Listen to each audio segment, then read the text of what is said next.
El calor se define como la forma de energía que se transfiere entre dos sistemas o entre dos partes de un mismo sistema debido a una diferencia de temperatura. Esta transferencia de energía ocurre espontáneamente desde el sistema de mayor temperatura hacia el sistema de menor temperatura. Un ejemplo clásico es la sensación de calor que experimentamos al colocar la mano cerca de una llama. En este caso, el calor se transfiere desde la llama caliente, que es decir, que tiene una mayor temperatura, hacia la mano, que tiene una temperatura más baja. El calor es una manifestación de la energía interna de un sistema y se expresa en unidades de energía, tales como joules o calorías, y depende en gran medida de la masa y de la capacidad del material para absorber calor y elevar su temperatura en 1 grado centígrado. A esta propiedad se le denomina capacidad térmica.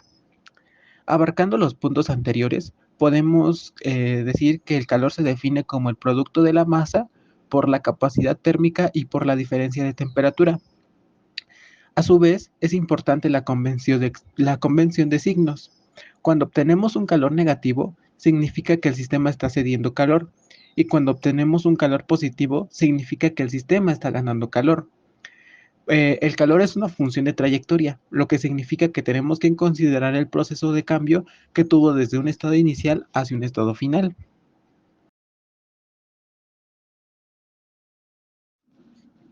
El trabajo se define como la transferencia de energía mecánica a través de una fuerza aplicada, recorriendo así una distancia. Es una forma de energía que se puede utilizar para realizar cambios en el sistema o en su entorno. En termodinámica, el trabajo puede tomar varias formas, dependiendo de la naturaleza del proceso y las condiciones del sistema. Algunas de las formas comunes de trabajo incluyen trabajo de expansión. Ocurre cuando un sistema gaseoso expande su volumen contra una presión externa, como en un pistón. O trabajo de compresión, que se produce cuando un sistema gaseoso se comprime bajo una fuerza externa, reduciendo su volumen. Por ejemplo, cuando se aplica una presión de un gas dentro de un cilindro.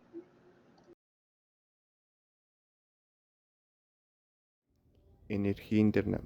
La energía interna de un sistema termodinámico es la suma de todas las formas de energía presentes en el sistema a nivel microscópico.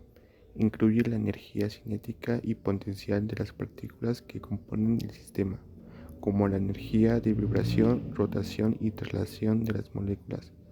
La energía interna es una propiedad extensiva del sistema y es independiente de la forma en la que se transfiere calor o se realiza trabajo sobre el sistema. También se puede decir que la energía interna es una función de estado, lo que significa que solo depende de las propiedades actuales e iniciales del sistema, como la temperatura, la presión y el volumen. No depende de cómo el sistema alcanzó ese estado, sino solo de un estado actual e inicial. Se puede aumentar la energía interna de un sistema mediante la transferencia de calor hacia el sistema o la realización de trabajo sobre el sistema. Un ejemplo cotidiano de esto es el calentamiento de un recipiente cerrado que contiene un gas. En este caso, el aumento de la temperatura del gas se debe al incremento de la energía interna. Como hemos visto, el calor y el trabajo son dos tipos de energía relacionadas a la energía interna de un sistema, que como cualquier otra, se conservan mediante la transformación continua. Entonces, ¿existirá una relación entre estos dos conceptos? Pues sí, y lo denominamos equivalente mecánico del calor. La equivalencia entre calor y trabajo es fundamentalmente una expresión en la primera ley de la termodinámica. En el contexto de interacciones energéticas dentro de un sistema termodinámico, el calor y el trabajo son dos formas en las que la energía puede interactuar con sus alrededores. El equivalente mecánico del calor establece que una cierta cantidad de trabajo mecánico puede convertirse completamente en una cantidad equivalente de calor, y viceversa, en ciertas condiciones. El ejemplo más famoso es la fricción. Cuando frotamos un objeto sobre una superficie, estamos generando trabajo, pero a la vez, parte del trabajo que generamos se disipa en forma de calor. Esto se comprueba al observar que la superficie y el objeto que estamos frotando tiene un aumento en su temperatura. Bien, pero ¿cómo se llegó a esta conclusión? Así es, gracias al experimento de Joule.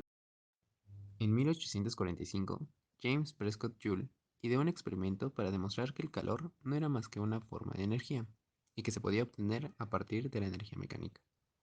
Dicho experimento se conoce como experimento de Joule para determinar el equivalente mecánico del calor. ¿Cómo lo hizo?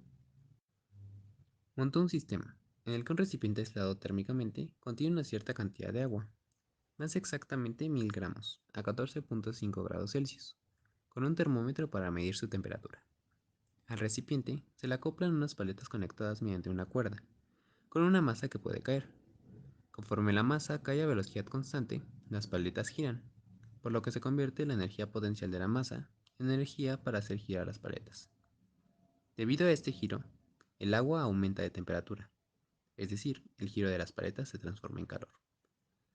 Lo que encontró Joule fue que para elevar la temperatura del kilogramo de agua hasta 15.5 grados Celsius, es decir, para conseguir una energía de 1000 calorías, la energía potencial de la masa debía disminuir 4180 joules.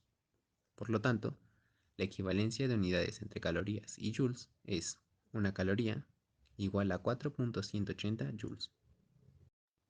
En conclusión, la naturaleza abstracta del concepto de energía complica su definición precisa debido a su fundamentalidad en el estudio del universo. Dada su complejidad y su variado uso en diversas disciplinas científicas, determinar una definición concreta requiere un análisis contextual y específico, dependiendo del enfoque de estudio.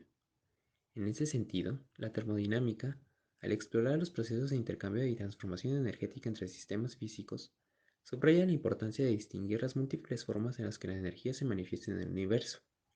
Esto no solo facilita la comprensión del comportamiento de los sistemas físicos, sino que también permite una mejor apreciación de su interacción con el entorno.